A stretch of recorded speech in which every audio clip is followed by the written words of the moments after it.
And that's the Jenny Wade House gift shop, guys. And this is the Jenny Wade house right here.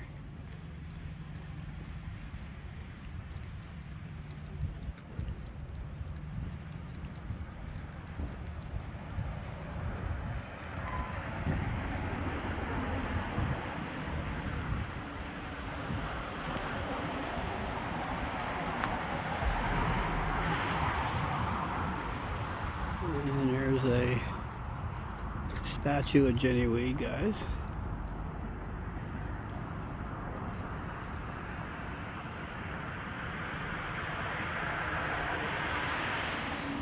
And she made bread for the Union soldiers.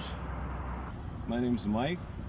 I've been coming down here since 1987, and I was just explaining that there's a house right down here on Baltimore Street on the left, which has a little window right in the top attic, just one little window up there, where the Confederates, by now who held the town, established a sniper. Wow. And that sniper was picking off Union soldiers up on Cemetery Hill. Okay. And Cemetery Hill, guys. It's right up there, yeah. It's way up That's there. Cemetery Ridge, right? Yeah, way up there. Those Yeah. buildings weren't there yet. Yeah. So eventually the Union spotters, they located where that fire was coming from and returned fire. Oh wow. And now that building, to this day, is riddled with bullets from the Union returning fire. And they killed some of the snipers too in that window. Jeez. So if you walk down there, you can see it. Okay. All right. How far down? Oh, I don't think it's more than a couple blocks. Okay. You'll know when you come to it. All right. It's not a long walk. All right. Thank you, Mike. I'm Mav. Yeah, glad to be of assistance. Yeah. And this is Shaman over here. Yeah, nice to Glad meet to you. meet you. Yeah. So anyway, have a good time. All right. Thank you. There's a whole lot to see in Gettysburg. You'll never do it all in one visit, I guarantee. Yeah, we're here for almost a week. So Yeah, good. we're Well, trying. You've seen some stuff. That's good. Yeah. Monday through Friday. Yeah. Did you go out where it all started out? Route 30 out there? Yeah. Did you see the cannon there by General Buford's statue? It was the cannon that fired the first shot of the battle, first cannon shot. Wow. It's right by the statue. Yeah. Oh wow. We're Thank out you. on the battlefield. Yeah, we've out on the battlefield where Pickett's Picket charge. charge was. Yeah. Okay, that's south of town. That's the final day's battle. Yeah. But actually, the battle started out there west of town on 30, 30. and the battlefield was actually the whole town, because when they withdrew, because Union Army, the whole army hadn't arrived yet, so they had to eventually withdraw. They withdrew fighting through the town. So when you sit down at the Blue and Gray restaurant on the square down there and have your eat food and stuff, you can look out the window, and because that building was there at the time, and okay. realize that there were people shooting each other and dying right outside on the street. That's near the Jeez. Dobbin House, isn't it? Yeah. The Dobbin House is right Over here. Yeah. Yep. Yeah. So anyway, the Gettysburg, you're never going to do it in one visit.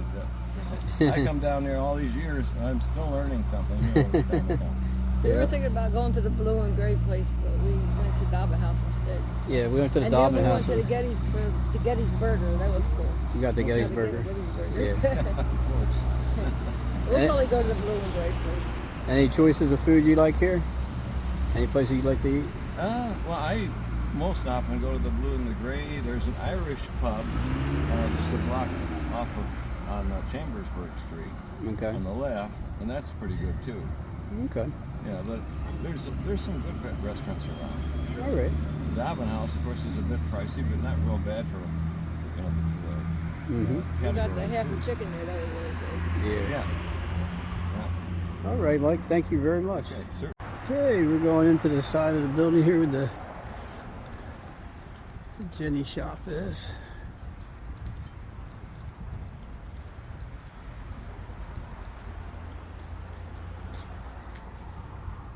Jenny Wade House. I believe this is the door right here to her kitchen. And you can see the bullet hole. Oh yeah, that's the one that they were talking Oh yeah. about. See? And one of them got her. Oh yeah. Wow. That is crazy. Yeah. You can see all kinds of little holes in the house. Oh yeah. It's riddled with bullet holes. Oh yeah. Look at this, guys. Yep. There's some more over here. See? Look at that one. That was a big hole. There's one there. There's several down Wow. Look at that. This is where they really are shooting. there. Yeah. Yeah. Jeez. Yeah, it's funny, when I was in high school, I didn't pay attention to any of this. Now, Yeah. now I'm paying attention. Yeah, you can see the holes, guys. Jeez.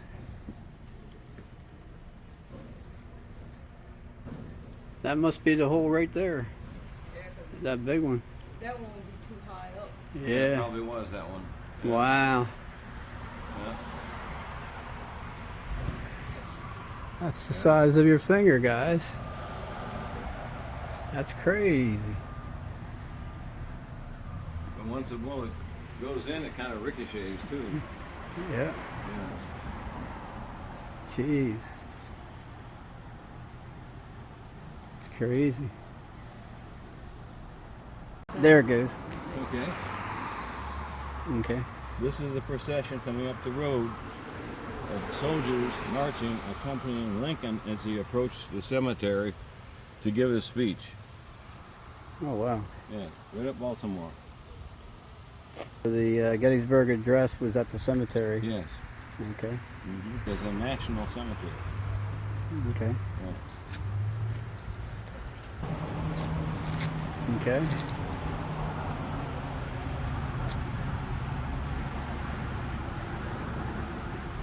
That's the evolution of Gettysburg Common Schools. Yeah. That's what stood here. Yeah. Okay, that's a school bell.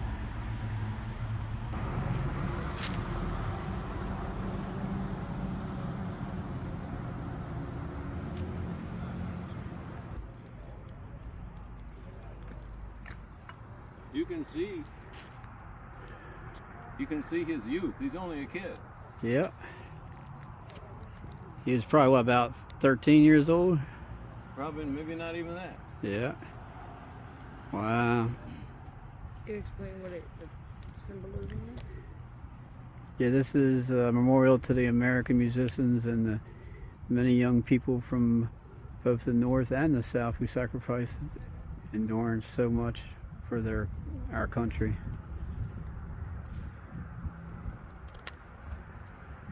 May their devotion and service inspire and influence future generations of Americans toward unity and peace. A lot of these kids were fighting also and died. That's the Farnworth's house, Sleepy Hollow, Ghost Walks, and Haunted Cellars. Oh yeah. Farnworth's house. Oh yeah, look at all the bullet holes, guys. Oh, wow.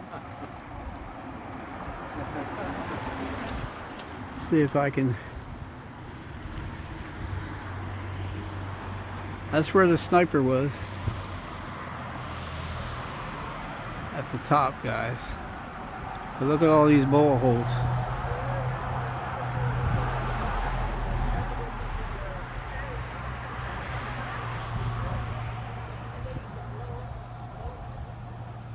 Jeez, hundreds of bullet holes.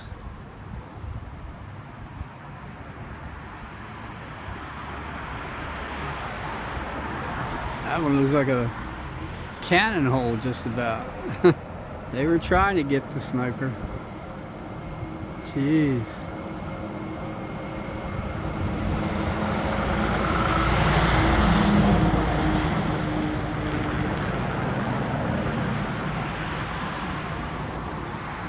And that's the Farnworth's house.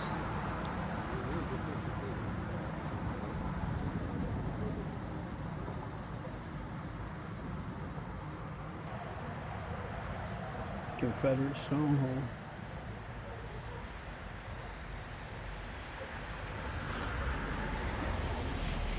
And the afternoon of July the 1st, 1863, after the Union troops retreated to South Cemetery Hill.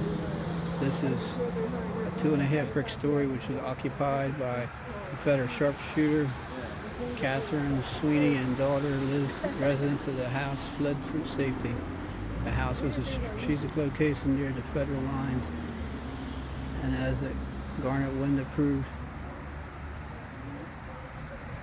for the Confederates during the next 2 days while they maintained a deadly fire against the Union forces on Cemetery Hill.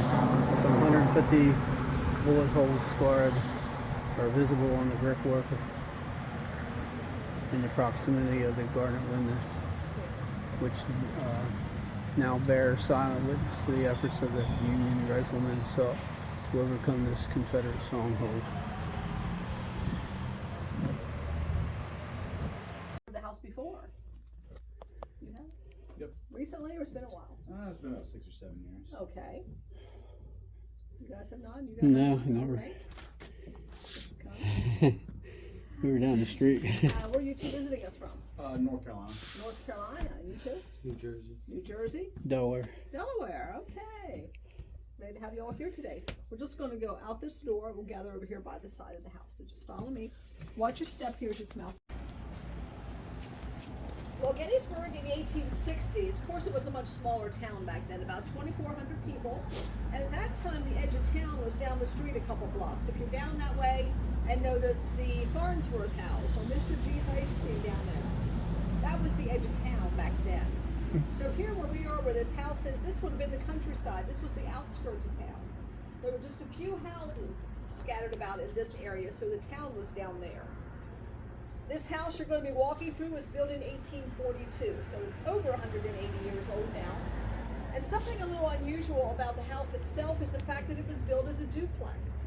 Very early version of a duplex here in Gettysburg. There's a solid brick wall down the middle of this building, so it was two separate homes that were being rented at that time. We know it now as the Jenny Wade house, but Jenny did not live here. It was her sister Georgia who lived on this side with her husband John Lewis McClellan. The McLean family was on the other side of the house. Jenny and her mother and brothers lived in town a few blocks away on Breckenridge Street. If you look at the outside of the house, especially this side, look at the bricks and you will see holes all over the bricks. These are bullet holes. They are original from the battle, as well as those you see here on the door. I just want to make sure everybody had a chance to see those. Now we'll go inside.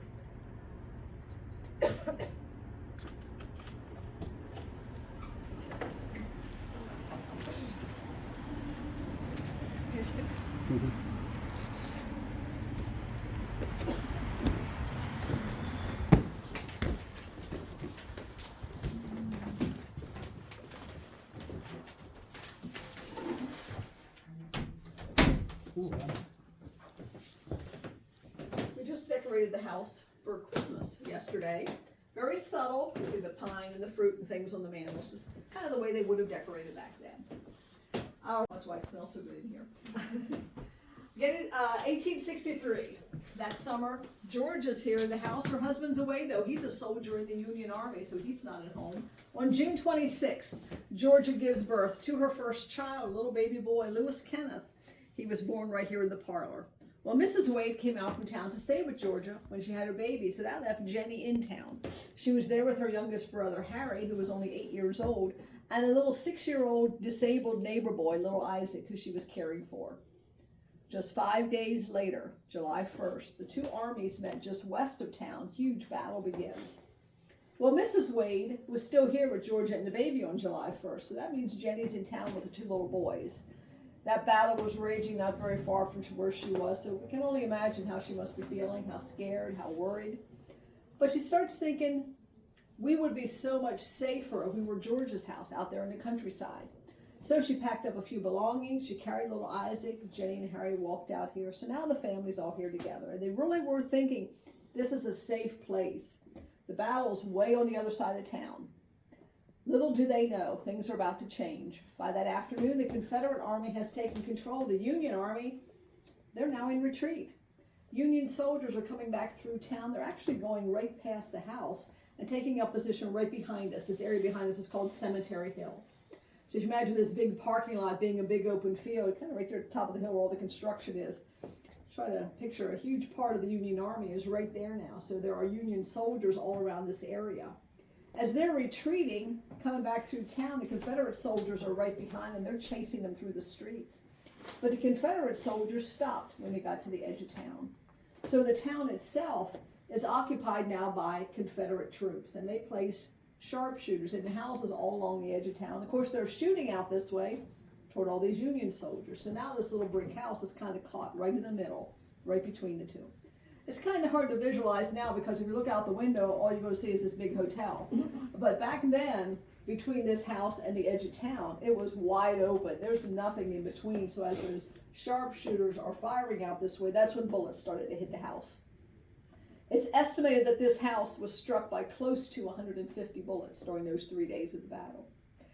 Most important bullet hole is the one right here on the door. This is the original door, the bullet hole here. That's where the bullet entered that struck Jenny. That happened about 8:30 in the morning on July 3rd, the third day of the battle. And of course, she was the only Gettysburg civilian killed as a direct result of the fighting here. Jenny was 20 years old. That morning, Jenny and her mother are here in the kitchen. They were baking. They had started baking the day before. Jenny was handing loaves of bread and biscuits out the doors to the Union soldiers over here close by. She was taking food and water out to some wounded soldiers that were nearby by that time. She was pumping water for the soldiers from the well right outside. So that morning of July 3rd, they were here in the kitchen. Jenny was actually back in this corner at the dough tray, this little wooden stand here. This is called a dough tray. The bottom part here, that's where they actually mixed up the dough, and then she would have been leaning over here as she's working. This dough tray is original. The letter here on the stand is from Jenny's sister Georgia, saying that this is the dough tray that was here in this room that day. But as Jenny was working that morning, she decided to move this door, the parlor door. She moved it like this. So she's thinking she's very safe. She's behind two doors. But the bullet came through the first door, and it continued right on through the second door also. Struck Jenny. Strong bullet. Yeah. She's leaning over there. The bullet actually struck her below the shoulder blade. It pierced her heart. So we do know that she did die instantly. And we do have that information from her sister Georgia. That's why we kind of keep the door standing this way as Jenny had it that day. Now as you go through the house today, you're going to follow the brochure. Starts on the page with a bullet hole. It's not a whole lot to read. Very little, but it gives you a lot of information here. I'll just go ahead and hand those out. Here I got them in my hand. There you go. And it'll describe these two rooms, and then you go upstairs. Go the whole way through the upstairs. There are 4 rooms. When you get to the 4th room, over by the window, there's a flight of stairs going down. So that'll put you to the downstairs over on the other side of the house. When you get over there and set up the same way, you'll come down the stairs into the kitchen. Make sure you go into the parlor when you get over there, because there is a display case there, has artifacts for you to look at. After you look at the artifacts, you'll go out the kitchen door on that side, the door that faces the parking lot. Now as you go out that kitchen door, just to your left, you'll see stairs going down into the cellar. Head on down there. Because the cellar on that side of the house is where some Union soldiers took the family for safety after Jenny was killed. You may say, well, why that side of the house? Well, they were trying to get the family somewhere safe. They didn't want anyone else to be harmed. They wanted to get them into the cellar. But there's no entrances to the cellar inside the house. In order to go to Georgia's cellar, they'd have to go out this door, because the cellar entrance is outside. Too dangerous for them to go out this door. Bullets are flying. So what to do with his family? So the soldiers went upstairs looking for a safe place. Well, when they got up there, remember I told you there was a solid brick wall that divided the house? Well, they got up there that day and they found a hole in that brick wall. The day before, way on the other side of town, a cannon was fired. A 10-pound Parrott artillery shell, which you will see later on your tour, came across the town and crashed into the roof of this house. It went through the upstairs and it made a hole about this big in that brick wall. Continued across through the upstairs, wedged under the roof eaves on the opposite side. Did not explode. I don't know about you, but I can't even imagine what that would be like to be down here and having a cannon shell go right through my upstairs.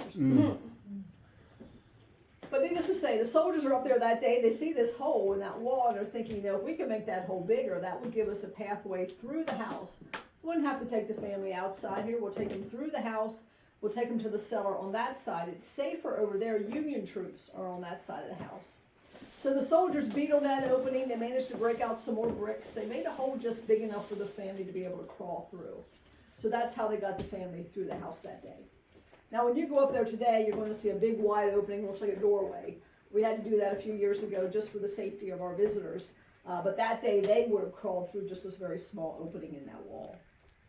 They went into the parlor here where Georgia was lying with her now 1-week-old little baby. They took the quilt from the bed and wrapped Jenny's body in it.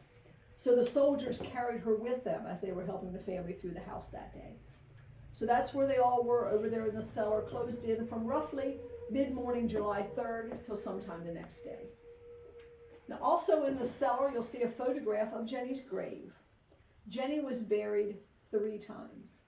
The very next day, July 4th, the battle was over now. Of course, they had to bury Jenny that day. But you can imagine the town, it's just a mess. It's chaos after 3 days of battle, so they can't have any kind of service for her that day. All they could do was bury Jenny outside the house in Georgia's garden. Now, the garden at that time was probably about where the gift shop is now. 6 months later, they were able to have a service for her, and she was moved to the cemetery at the German Reformed Church in town. Then in 1865, after the war was over, the family kind of put their money together and they were able to afford a plot at the Evergreen Cemetery, big town cemetery right up the street. She was moved there in November of 1865. We mentioned Jenny's grave because there's something very special about it. Her monument is just beautiful. Has anyone visited her monument? Beautiful. But right beside her monument stands an American flag. The flag flying over Jenny's grave is called a perpetual flag. It means her flag flies day and night, every day of the year. It's not raised and lowered every day like a typical flag would be. And there is only one other woman in the United States who has a perpetual flag flying over her grave. Anyone know who that is? Betsy Ross, just a guess. Yep, Betsy Ross. That makes sense. Betsy Ross, the flag, right? Philadelphia, yeah. So yeah, we are very proud of Jenny's flag. Now, if you wanted to visit Jenny's grave, a lot of people like to go there and see it after being here and hearing her amazing story. It is right up the street. The Evergreen Cemetery is right beside the Soldiers National Cemetery, right up the hill here. There's just a wrought iron fence that separates the 2 cemeteries. You can walk there from here, but you can also drive. It's still the town cemetery, so you can drive there too. If anyone would like to see it, we do have little maps of the cemetery in the gift shop. Just ask, we'll give you one of those, show you where she is. Very, very easy to find there. Okay, when you're all finished in the cellar, just come back up the cellar stairs and turn left. There's a door over there that will take you right back into the gift shop again. So if you have any questions when you get back, don't hesitate to ask. Okay. As you walk through the house today, you are allowed to take pictures. Take all the pictures you want. Flash is fine. We do, though, ask no recording of any kind, no audio, video, none of that, but take all the pictures you want as you walk through the house. All right, everyone, enjoy your tour, and I'll see you when you get back. Okay. Mhm.